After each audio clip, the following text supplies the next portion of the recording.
Solution à la question numéro 83 de la page 49 en physique de cinquième secondaire. Avant tout, on retrouve sur le site patiosciences.com les cours théoriques de chimie et de physique de cinquième secondaire, ainsi que le cours de sciences et technologies de l'environnement de quatrième secondaire. La question porte sur les miroirs courbes. Nous avons un enfant qui regarde sa réflexion dans une boule de Noël sphérique. Alors, qui dit boule de Noël veut dire une surface qui est convexe. Donc, c'est comme si nous avions un miroir convexe. Nous savons que le foyer se retrouve derrière, le centre de courbure aussi. Alors, quelle que soit la position du visage de l'enfant, nous allons voir toujours une image qui est virtuelle. On n'oublie pas que le miroir convexe nous donne que des images virtuelles. J'ai pris un premier rayon principal, celui qui est parallèle à l'axe principal. Il est donc réfléchi de telle sorte qu'il diverge, mais son prolongement passe par le foyer. Et si je prends un deuxième rayon principal qui semble passer par le centre de courbure, il est réfléchi par lui-même. Et le point de rencontre des deux rayons, du prolongement des deux rayons réfléchis, va nous donner la position de l'image et avec le miroir convexe, nous savons que nous avons toujours une toute petite image, donc elle est toujours plus petite que la hauteur de l'objet, que le visage. Alors ici, qu'est-ce qu'on nous a donné et qu'est-ce qu'on peut faire avec? On nous a donné le diamètre de la boule. Alors nous savons qu'on peut générer un cercle avec notre courbure. Alors le diamètre, je vais le mettre en bleu, c'est celui-ci. Alors tout cela a une mesure de 8 cm.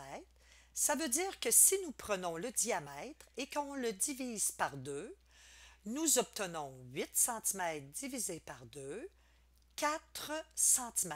Cela correspond à notre rayon de courbure.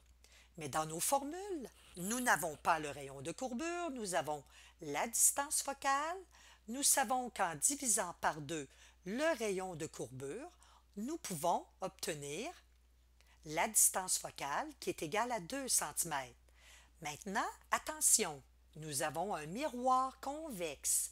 Alors, notre convention des signes, comme le foyer est derrière le miroir, il faut mettre une valeur négative à la distance focale. C'est très important. Qu'est-ce qu'on nous a donné comme information de plus dans l'énoncé de la question? On nous dit qu'on constate que son image est réduite de moitié. On pourrait se donner des valeurs d'objets, donc donner par exemple une mesure pour la hauteur de l'objet, ensuite déduire la hauteur de l'image, mais je vais procéder de façon algébrique. Donc, on nous dit que la hauteur de l'image, elle est la moitié de celle de la hauteur de l'objet. Je vais donc exprimer la hauteur de l'image en fonction de la hauteur de l'objet. La hauteur de l'objet, eh bien, c'est HO. La hauteur de l'image sera donc HO divisé par 2. Maintenant, on réfléchit aussi lorsque nous avons des hauteurs d'image. Nous avons une image qui est virtuelle, elle est donc droite avec un miroir qui est convexe.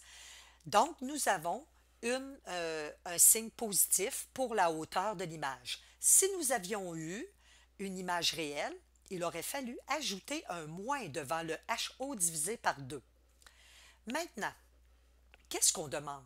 Dans l'énoncé de la question, nous demandons à quelle distance de la boule se trouve son visage. Son visage, c'est l'objet. La boule, c'est notre miroir. Donc, nous cherchons le DO. Toujours en sciences. Qu'est-ce qu'on nous a donné et qu'est-ce qu'on peut faire avec? Mais comment on peut trouver le DO? Le DO, on peut le trouver pratiquement toujours avec cette formule, à moins que ce soit une déduction algébrique pour certaines questions qui sont formulées d'une façon différente, mais sinon, on utilise cette formule. Alors, j'ai simplement le F, je n'ai pas le DI.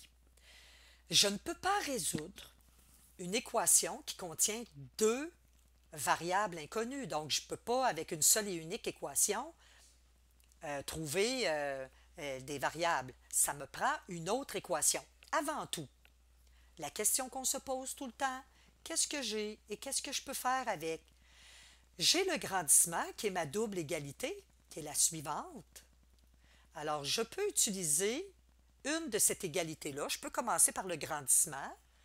Donc, HI sur HO. Je vais substituer. Je vais faire ma grande ligne tout de suite de division. Donc, le HI, quelle est sa valeur? Eh bien, c'est HO sur 2. HO, n'hésitez pas à mettre le 2 au dénominateur de cette manière. Et par la suite, le HO, c'est quoi sa valeur? Eh bien, il reste en variable de cette manière.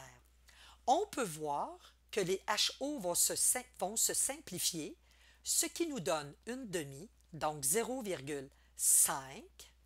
Ça veut dire, comme dans l'énoncé, que l'image, elle est 2 fois plus petite que le visage. L'image de l'objet, du visage, elle est 2 fois plus petite. Bon, OK, qu'est-ce que je peux faire avec ça maintenant que je connais le grandissement qui est égal à 0,5 et les positifs puisque nous avons une image virtuelle? Je peux donc utiliser la deuxième égalité, que le grandissement est égal à moins DI sur DO. Je vais substituer. Le grandissement est égal à 0,5, donc à 0,5. Le moins DI, eh bien, il est égal à moins DI. Le DO, c'est DO. Donc, encore la même chose. J'ai deux variables inconnues. Avec une seule et unique équation, je ne peux la résoudre. Je ne peux pas résoudre cette situation. Mais en fait, j'ai deux équations. J'ai celle-ci, il ne faut pas l'oublier. Alors, ce que je vais faire, je vais tout simplement isoler une des deux variables ici. Je vais choisir d'isoler DI. Pourquoi? Parce que on n'aime pas les dénominateurs, donc je vais me débarrasser du DO. Qu'est-ce que je vais faire? Le produit des extrêmes est égal au produit des moyens, 0,5 fois DO, qui est égal à 1 fois moins DI, ce qui me donne moins DI. Par la suite, je veux isoler DI. Je vais donc diviser par moins 1 des deux côtés. J'obtiens donc 0,5 DO. Et là, je peux substituer dans ma formule 1 sur F qui est égal à 1 sur DO plus 1 sur DI. Alors, je vais substituer. J'avais comme valeur pour la distance focale, une distance focale qui était de moins 2, un DO qui est DO et un DI qui est exprimé en fonction de DO, donc moins 0,5 DO. Et là va commencer de la manipulation algébrique simplement. Je ne peux pas faire le produit des extrêmes est égal au produit des moyens puisque j'ai une fraction à gauche et deux à droite. Alors, ce que je vais faire, un peu comme on l'avait déjà vu avec une demi plus un quart, alors je vais mettre ça sur 4 parce que le 4 est c'est un multiple de 2. Alors ici, moins 0,5 DO est un multiple de DO. Alors, j'ai le 1 sur moins 2. Quelqu'un pourrait écrire tout de suite ici que c'est moins 0,5. Vous pouvez le faire. Moi, je vais le garder en fraction. OK, donc moins 0,5 DO divisé par DO, ça nous donne moins 0,5 fois 1. Donc, voyez-vous, la fraction est la même. Ici, 1 sur DO, c'est la même chose que moins 0,5 divisé par moins 0,5 DO. Les moins 0,5 se simplifient, il reste donc DO. Plus, eh bien, elle est déjà sur moins 0,5 DO, donc plus 1. Par la suite, on va rendre ça plus élégant. Au numérateur, ici, moins 0,5 plus 1, ça donne 0,5. Au dénominateur, j'ai toujours le moins 0,5 DO. Maintenant, j'ai une fraction à gauche et à droite et une autre à droite du égal. Je peux donc faire le produit des extrêmes est égal au produit des moyens. 1 fois moins 0,5 DO, ça donne moins 0,5 DO, qui est égal à moins 2 fois 0,5.